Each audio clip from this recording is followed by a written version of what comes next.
Hello ladies and gentlemen, and welcome to Classic Wrestling Reminiscing presented by RP Tube Vision. Here is your host, Ronald Ray. Hello, ma'ams and sirs, and welcome to another edition of Classic Wrestling Reminiscing. I'm your host, Ronald Ray, your boy with a cornbread accent. Today we'll recap Vice's Tales from the Territories, Wrestling's Island Dynasty, which covers Polynesian Pro Wrestling based in Hawaii. Okay, time for the quick shameless plug here. Hey, if you like this or any other of my content, please click the subscribe button with the mouse gimmick. Now, on with the show. Polynesian Pro Wrestling was founded by High Chief Peter Maivia and his wife Leah. He started wrestling in 1962 for NWA Hawaii, which I believe it was called or became later on be called 50th State Big Time Wrestling. He really got his education when he went to New Zealand in 1964 under the tutelage of local wrestler promoter Steve Ricard. He would work there and Australia until 1968. From 1968 to 1977, he wrestled in Japan and other NWA territories like World Class, Houston, Hollywood, and he even wrestled for the AWA. Then from 1977 to 1981, he wrestled for the WWF, now called WWE. He also made trips home back to Hawaii, along with Japan, Toronto, Detroit, San Francisco, Los Angeles, and New Zealand. After leaving there in 1981, he went back to California and Hawaii to his hometown and home territory. The round table for this includes Rocky Aikea, son of the late great King Curtis Aikea, Lars Anderson, which is somewhat surprising, but was a huge part of the territory. So Dwayne being professional, put feelings aside, and probably gotten over it since it was decades ago. More about that later. The devil himself, Kevin Sullivan, is in this one.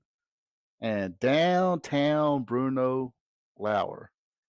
Seriously, folks, forget about the WWF or WWE Harvey Whippleman crap. Go watch this guy in Memphis when he was downtown Bruno. Oh my God. It's so annoying. It was hilarious. Especially when he borrowed Iceman King Parsons' line of, "Mama said it bees that way sometime," and would just run it to the ground on every episode he was on.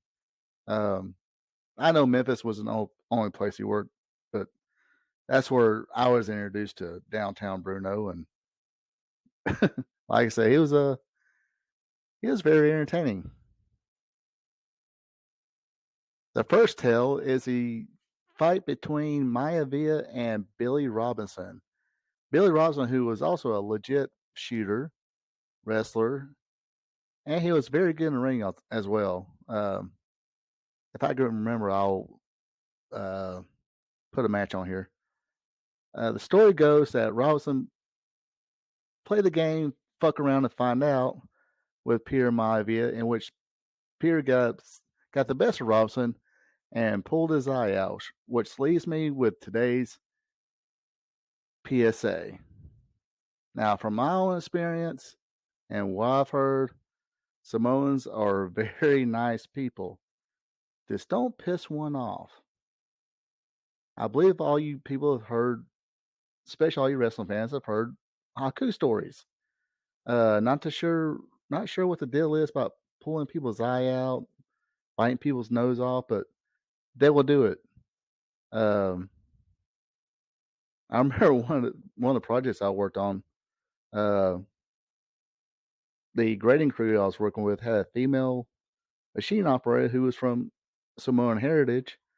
Very nice, but small in stature, skinny, short, or shorter than I am. I still knew not to piss her off. I even joked around with her about it one day, and Uh, Ashley told her the story. I said, hey, Samoans ain't the people you fuck around with. Uh, Men, women, don't matter. If you want these people who deliver babies and you deliver a Samoan one, and you got to spank it to get it to cry and breathe, I would suggest don't do it because I'm pretty sure it'll figure it out. But if you do, throw the baby back to the mama and run because it's going to piss off that little baby and it will crawl chasing after you. Um, she thought that was funny, thank goodness. But yeah, don't play. What do the kids call it? Fuck around and find out. Um, shouldn't say that. Shouldn't be saying to me f bombs. Anyway, there are some questions about the legitimacy of the story, and I don't know the facts. So I will put. You probably gonna have to blow it up a little bit or find it yourself. But there is a different side of the story told by Billy Robson, I believe. So, but there it is right there if you want to check it out, read it. Now we have the tale of HAVOC in Honolulu. Like a lot of the other territories of the times, the Hawaiian territory would test the waters and have the heel, poke fun of the stereotypes of a baby face with different ethnicity. So here you have a Hawaiian making fun of a Samoan coming to town, which they greatly, explain it here. So you have the heel, King Curtis Iakea, making fun and basically questioning the manhood of the Samoan babyface, Neff Mayaba, I believe that's how they pronounced it. And from what I was reading, doing a little bit of research about this, Neff was like the first big hero of the Samoan people, big baby face. So you get the heat drawing promo from King Curtis. Then you shoot the angle with Neff getting hurt, and you got also remember this, people. This was 1963, 1964. Explained it 100 many times. You got people who totally buy in, and I'm pretty sure the Samoan people, and this being the first huge Samoan wrestling star, they ball into it 100%. But the thing about it, though, like I explained too, Peter Maivia was greatly loved and respected by the fans. So I'm sure it caused lots of damage.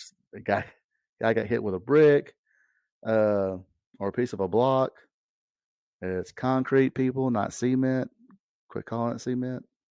Anyway, but Peter Maivia was able to get out and calm everything down because the fans loved and respected him too. Unfortunately, in June 13th of 1982, Peter Maivia passed away due to cancer, leaving the company to his wife, Leah Maivia. Downtown Bruno makes a claim here that Leah was the first female wrestling promoter. It is wrong. Now, I don't know if the narrators were really trying to discredit or make some kind of credit or whatever of saying, Leah Maivia was the first female promoter of a major wrestling promotion, but claim is wrong. The statement's pretty wrong. Now, almost 10 years before Peter Maivia passed away, on August 1st, 1972, Ray Gunkel will pass away after a match with Ox Baker. Ray Gunkel co-owned, co-promoted the ABC booking office in Atlanta, Georgia.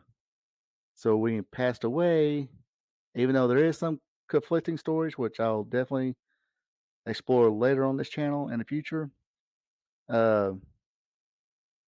left his part of the promotion to his wife and Gunkel.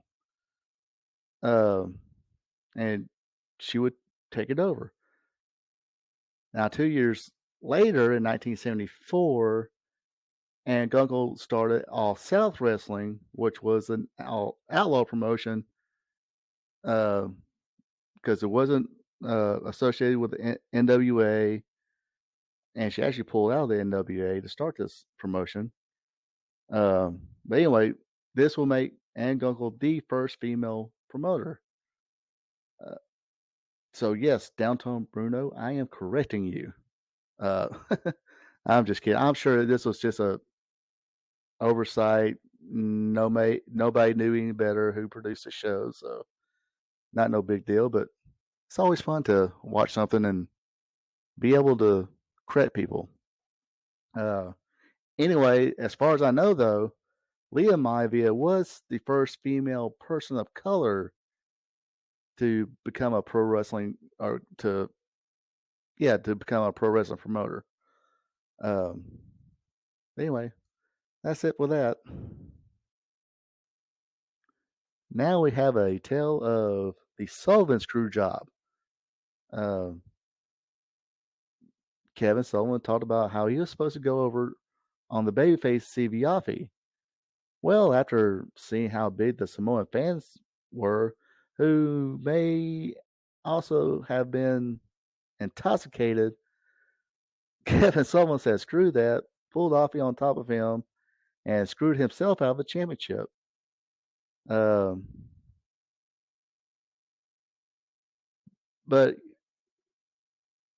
as you do see here, that Kevin Sullivan was kind of like we said before, making fun of the Samoan heritage.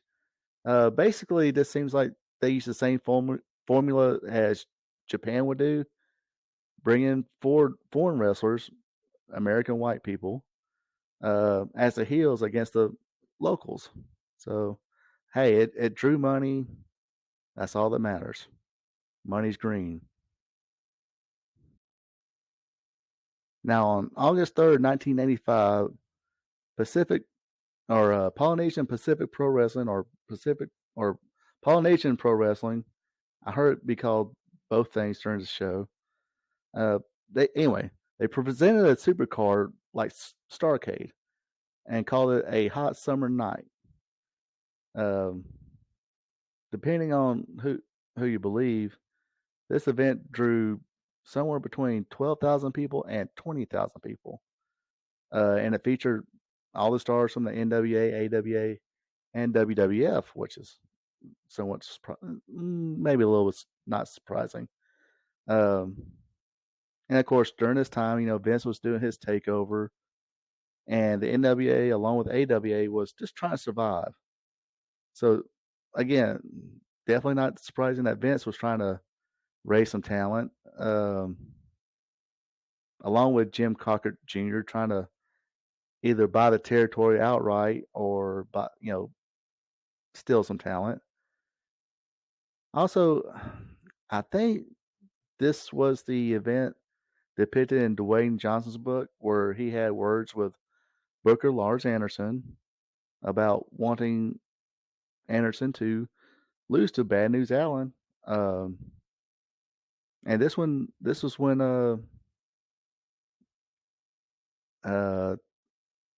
almost a teenager, probably if he was 14 in 1987.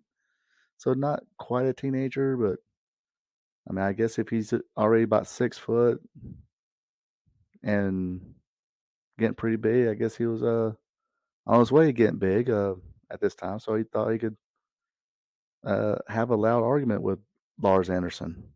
But this is an event that supposedly was in Dwayne Johnson's book. Don't know. But this might have been an event where that happened. That's the reason before I was like, well, it's kind of surprising seeing Lars Anderson. But, again, Dwayne being a professional and probably like, who cares? I was a kid. And Lars Anderson's like, he was just a kid. Who cares? The territory's dead anyway. Anyway, this drew a pretty good crowd though. Guy had a bunch of big stars in this thing too.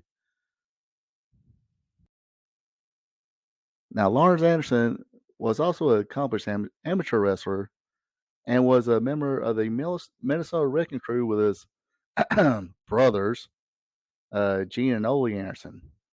When Leah took over Polynesian Pro Wrestling, she hired Lars Anderson to be her head booker.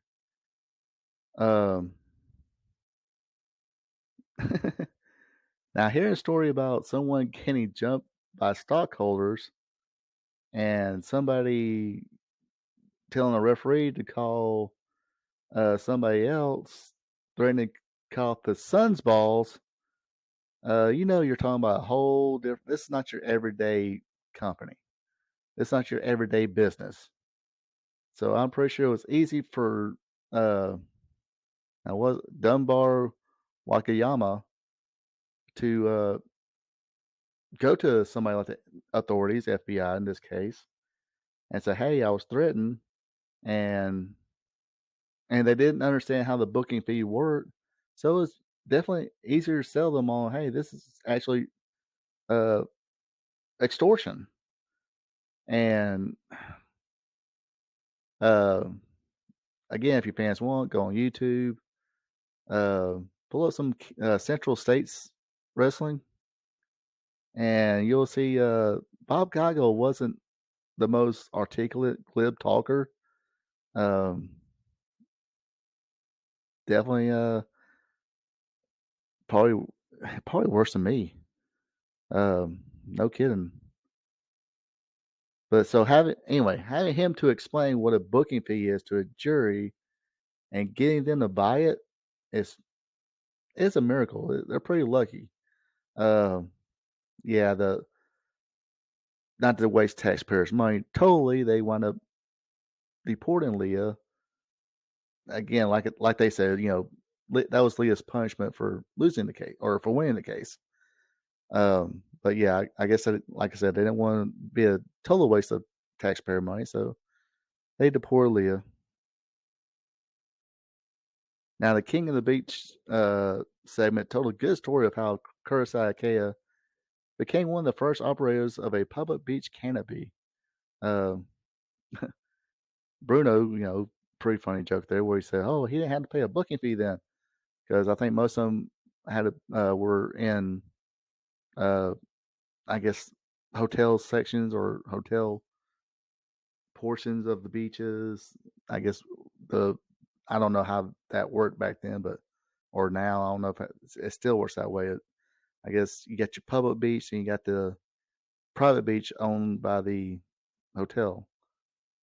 Um, but yeah, he was able to do that by getting himself busted open when the cops were trying to remove him, which that's pretty hardcore there. And look at that dude's head. I mean, I don't know how long ago was that. It was he wrestling at the time, or was this in between gigs? But yeah, he had a pretty scarred up head there. Now I do remember Soul Man Rocky Johnson being in Memphis around 1987, and he teamed with a kid that called himself Soul Train Jones. A couple months later, he would become Ted DiBiase's bodyguard named Virgil. Um, but the Soul Man Rocky Johnson was a little too busy being the Soul Man at night. Uh, too busy to be, I guess, raise his kid or have the kid live with him.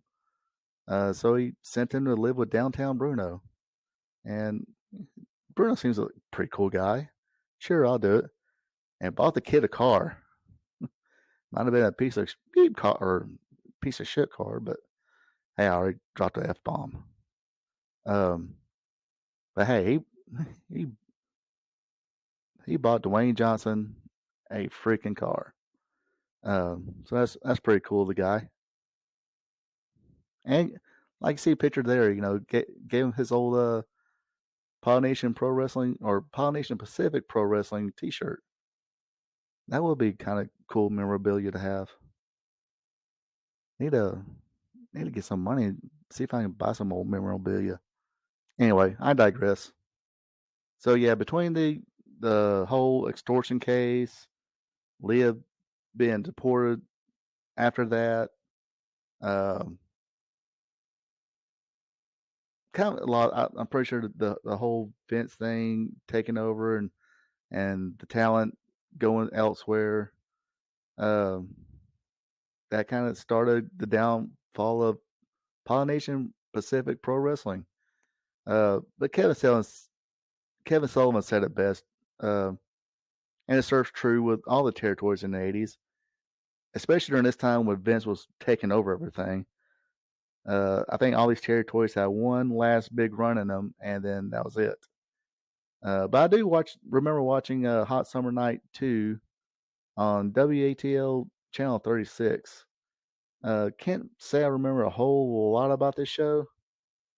Not anything really substantial except for the part where it started raining. And I believe it started raining during Lawler's match. But if you watch a lot of the shoot interviews, Stan Hansen, of course, he spoke fondly of this promotion because it was a quick stop and payday to and from Japan. So I believe that's how they drew a lot of stars. And when the whole takeovers were starting, I think Stan Hansen wound up just pretty much making a career out of Japan. I know he had like in the early 90s, he had a little stint in WCW/NWA, but yeah, he spent the rest of his career basically in Japan. But yeah, it seemed like it'd be a pretty good little promotion. It's gonna have to be another one. I'll have to go on YouTube and check some of this stuff out. I think I remember watching the show a couple of years ago, and it had the Soul Patrol, Ricky and Rocky Johnson. I think it was Ricky and Rocky Johnson. Don't know if that was really his brother or not, but I forgot who he wrestled at. It was just a video on YouTube. But anyway, folks, this will conclude this episode of Classic Wrestling Reminiscing. Talking about the Vice series, Tales from the Territories. So hopefully everybody had a happy new year and a safe one. And look forward to doing more projects come 2023. Now, you folks take it easy and have a good one. We here at RP Tube Vision would like to thank you for tuning in. Don't forget to like, subscribe, and share. Also check out friends of the show Ecolife and Natural for home-crafted candles, hand cloth, and other home and personal goods. Look them up on Facebook. Link will be available below the video. That is Ecolife and Natural.